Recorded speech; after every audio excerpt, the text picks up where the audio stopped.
बहन हम शर्मिंदा हैं, बहन हम शर्मिंदा हैं क्योंकि तेरे कातिल अभी जिंदा हैं। सरेआम घूम रहे सब हवस के पुजारी, सरेआम घूम रहे सब हवस के पुजारी, बेटियों को नोच रहे दरिंदे बलात्कारी। आखिर कब तक चलता रहेगा इस देश में ऐसा, आखिर कब तक चलता रहेगा इस देश में ऐसा।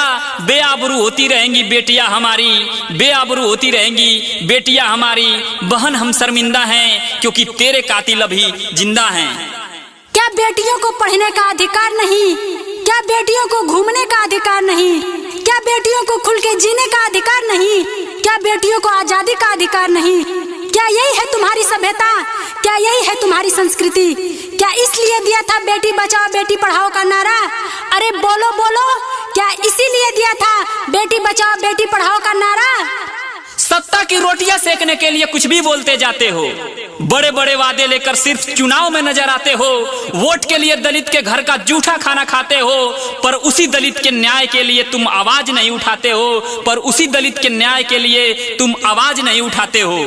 अरे भारतीय संविधान नारियों के साथ कोई भेदभाव नहीं किया, भारतीय संविधान नारियों के साथ कोई भेदभाव नहीं किया।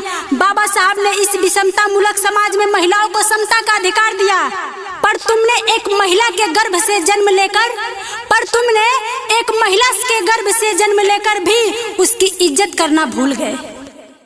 अरे कहाँ गई वो सांसद महिला विधायक जो हाथी और गाय के मरने पर बवाल मचा देती हैं? अरे कहाँ गई वो सांसद महिला विधायक जो हाथी और गाय के मरने पर बवाल मचा देती हैं? जब महिलाओं के सम्मान की बात आती है तो चुप्पी साध लेती हैं। अरे शर्म करो तुम सब, डूब मरो या इस्तीफा दो।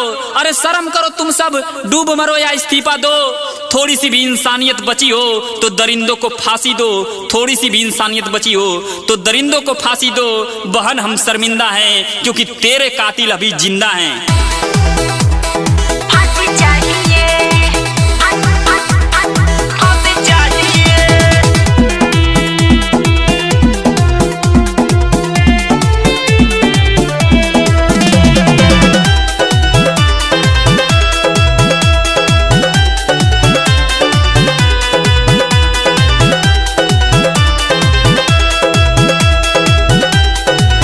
Presented by RK Music। फांसी चाहिए, फांसी चाहिए।